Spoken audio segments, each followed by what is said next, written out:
수요예배 출애굽기 29장 말씀 나눔으로 여러분과 귀한 은혜 받는 시간 갖기를 원합니다.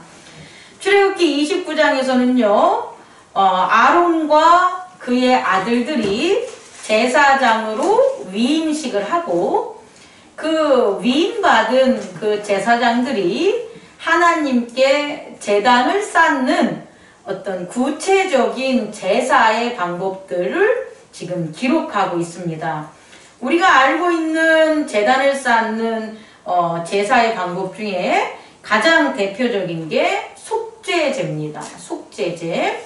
오늘 출애굽기 29장에서도 나오듯이 이 속죄제는요, 14절에 나오는데 모든 제단의 제사가 드려질 때에 제일 먼저 행해야 되는 게 속죄제예요.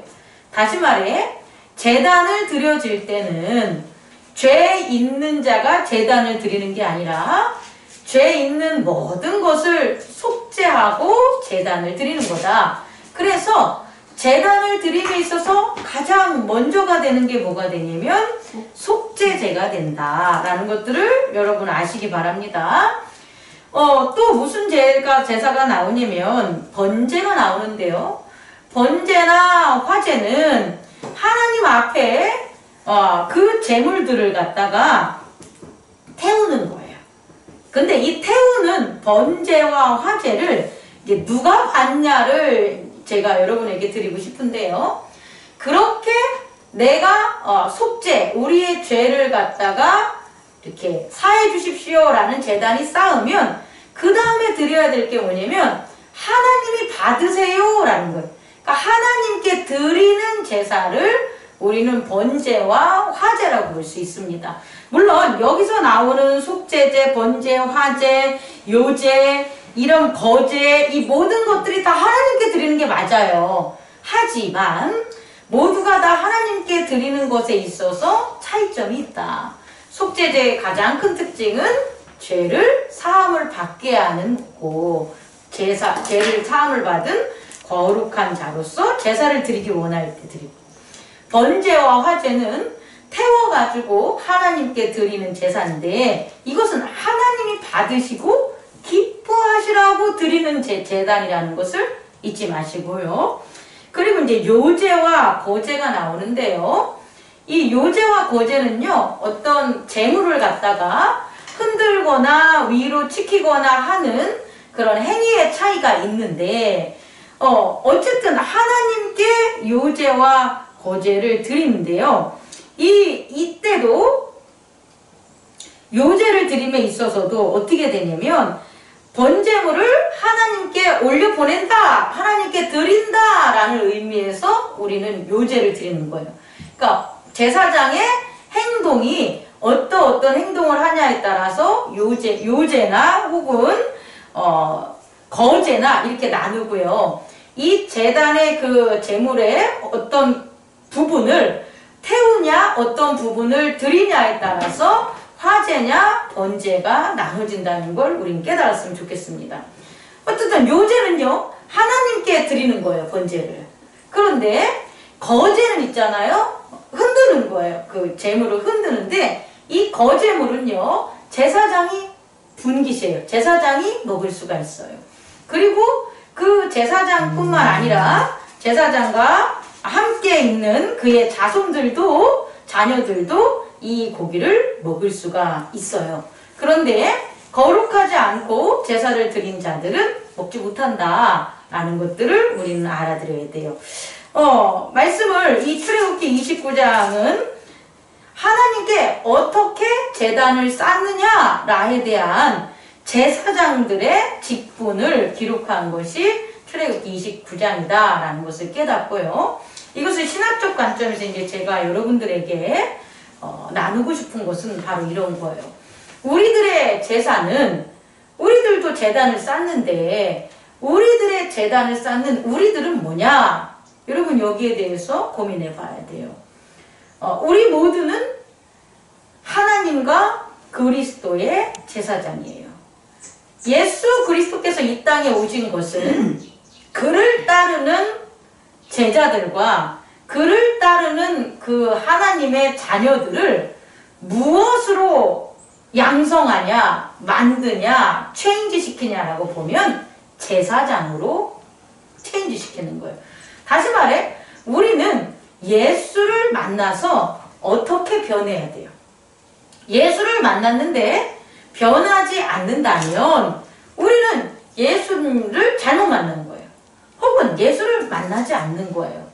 예수 그리스도를 우리가 만났다면, 구원의 도와 구원의 언약을 맺었다면 우리는 변해야 되는데, 그럼 어떻게 변했냐라고 보면 제사장으로 변해야 돼요. 우리는 제사장으로 변했음을 잊지 말아야 돼요. 그러면 제사장으로 변했기 때문에 두 가지가 우리한테 일어나야 돼요. 하나는 제사장의 유업을 계승해야 돼요. 다시 말해, 제사장이 됐는데 제사를 안 드리면 제사장이 아니죠. 다시 말해, 제사장이, 우리가 큰 제사장이 예수 그리스도를 만났다면 예수 그리스도는 우리를 그의 뭐로 삼은 거다? 제사장으로 위임했다는 거예요. 제사장으로 삼았다는 거예요. 그럼 우리는 그의 유업을 어떻게 해야 된다? 받아야 돼요. 그가 하던 제사를 드려야 돼요. 다시 말해, 예수 그리스도가 그의 어린 양으로 하나님께 제단을 쌓은 것처럼 우리 제사장들도 우리의 십자가의 어린 양으로 제사를 드려야 돼요. 그게 유업이다. 다시 말해, 그게 우리가 앞으로 하나님 나라에 가는 과정에서 행해야 될 우리의 일이다. 업은 일을 한다는 거 아니겠습니까? 그 일을 저와 여러분들이 행복나는 교회가 반드시 해야 됨을 잊지 마시기 바랍니다. 이렇게 유업을 우리가 이으면 그때서야 비로소 발생되는 게 뭐냐면 유산이 되는 거예요. 우리들은 유산을 받아서 그것을 갖다 하나님의 자녀가 됐으니까 하나님 나라의 것을 우리들에게 주십시오라고 해서 유산에만 눈독을 들이는데, 유산은 그렇지 않아요. 유산은 유업을 이은 자들에게 허락되는 게 유산이에요. 그래서 유업을 이루지 않으면 유산을 탕진하게 돼요. 유산을 사라지게 돼요. 폐가 망신하게 되는 거예요. 다시 말해, 예수 그리스도의 구원의 도를 따르는 자가 유업이라는 제사장의 직분을 거룩하게 하지 않으면 하나님 나라를 통해 받았던 은혜와 진리를 잃게 돼요. 그리고 은혜와 진리를 잃은 자는 있잖아요. 아예 그것을 맛보지 못한 자보다도 더 비굴하고 더 끔찍한 일을 당해요. 이것은 현실에서 당한다는 의미가 아닙니다. 어디서 당하냐? 나중에 하나님 나라의 심판에서 당한다는 것을 잊지 마십시오. 그러면 세 번째로, 목사님, 왜 유업을 하지 않는 자가 심판을 받습니까? 라는 것에 대해서 이제 제가 얘기를 해드릴게요. 요한계시록에 이제 20장의 내용을 바탕으로 보면, 요한계시록 20장에는 심판을 받아요. 마지막 용이 무적행에서 잠시 노임을 받았을 때 성도들을 공격하지만 이내 죽임을 당하고 심판을 당하게 돼요. 그 용의 몰락으로 말미암아 이제 어떤 일이 벌어지냐면, 결국 죽은 자들, 사망한 자들을 바다야 토해내라, 산아 토해내라, 강아 토해내라, 그래서 죽은 자들의 영혼들이 깨어나는 거예요.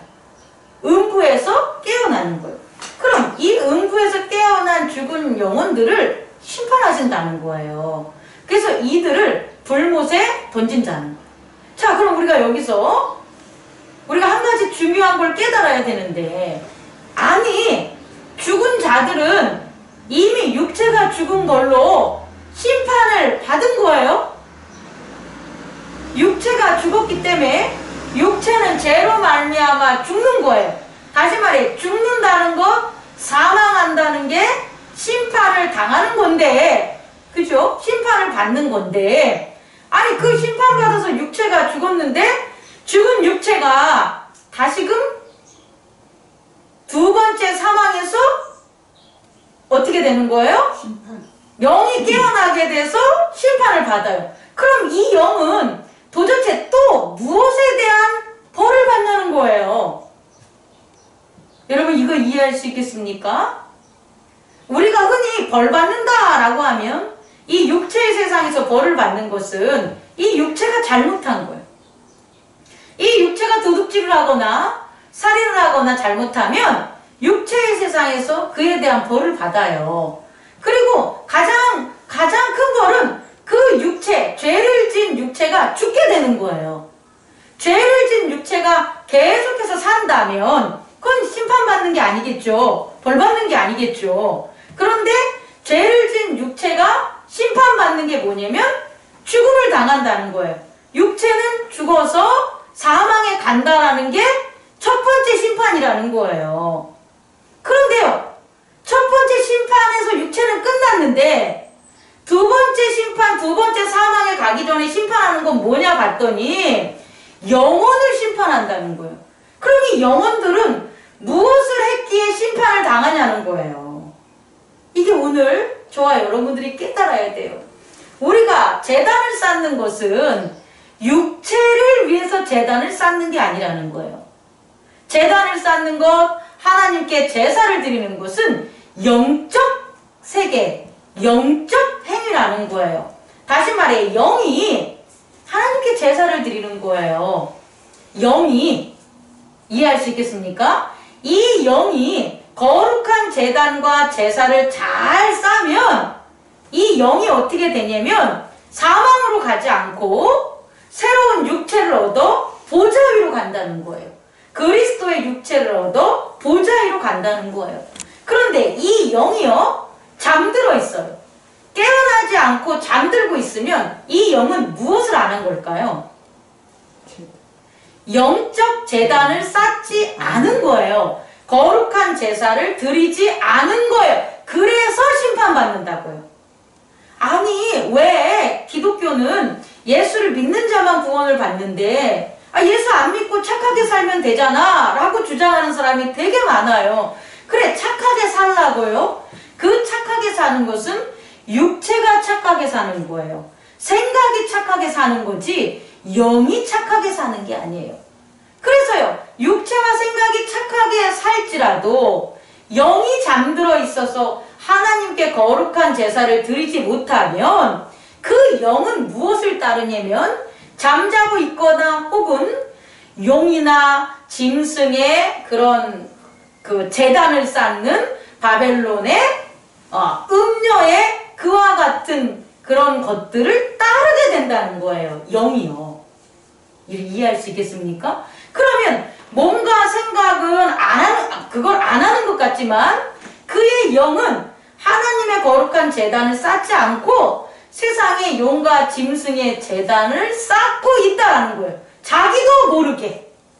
그래서요, 육체가 죽은 후에, 육체의 심판이 끝난 후에 두 번째 상황이 있기 전엔 무엇을 심판하냐? 행위대로 20장에, 요한계시록 20장에 각각 행위대로 심판을 받는다라고 했는데 그 행위는 육체와 생각의 행위가 아니라 영의 행위. 다시 말해 얼마나 더럽게 제단을 쌓았냐예요. 얼마나 용의 혹은 짐승의 제단을 쌓고 그 짐승과 용의 제단에서 제사드린 음식을 얼마나 많이 먹어댔냐, 그것들을 심판받는다는 거예요. 여러분 이해할 수 있겠습니까? 그래서요, 결국은 거룩한 제단을 쌓지 않는 예수 그리스도의 어린 양의 제단을 쌓지 않는 모든 자들은 다 뭐가 되는 거예요? 그 행위대로 그 영이 심판받아 불못에 던져지게 된다는 거예요. 우린 이것을 명심해야 돼요. 기독교는요, 육체적 행위의 겉사람의 예배가 그게 중심이 아니에요. 속사람인 성령 말미암아 거듭난 우리의 속사람의 제단이 우리의 본질이에요. 그럼 목사님, 속사람이 어떻게 제단을 쌓습니까? 라고 하면 어린 양 예수 그리스도의 유업을 우리가 따라가야 되고, 그 유업을 따라간다는 것은 그의 유산이 우리에게 상속돼서 그의 나라가 우리 안에 펼쳐진다는 거예요.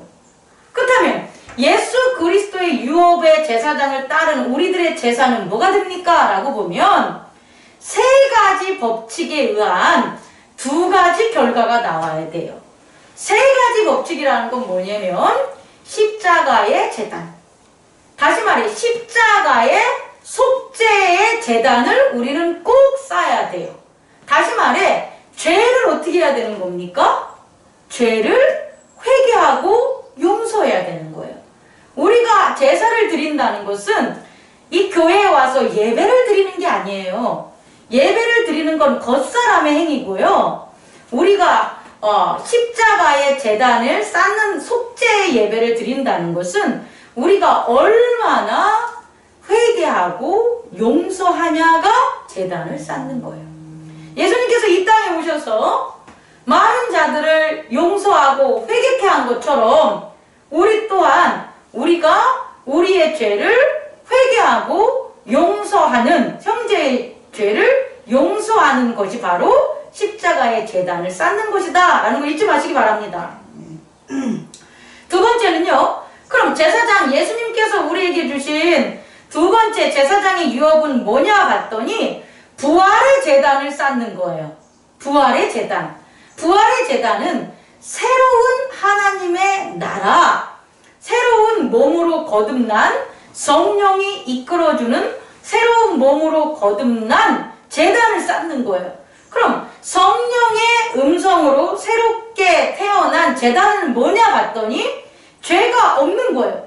그 제단은 뭐냐면 하나님께 드려지는 번제의 제단이 돼야 되는 거예요. 요제의 제단이 돼야 되는 거예요. 다시 말해 하나님께 드려지는 게 있어야 돼요. 그럼 하나님께 드려지는 게 뭐냐라고 보면 감사와 축복이에요.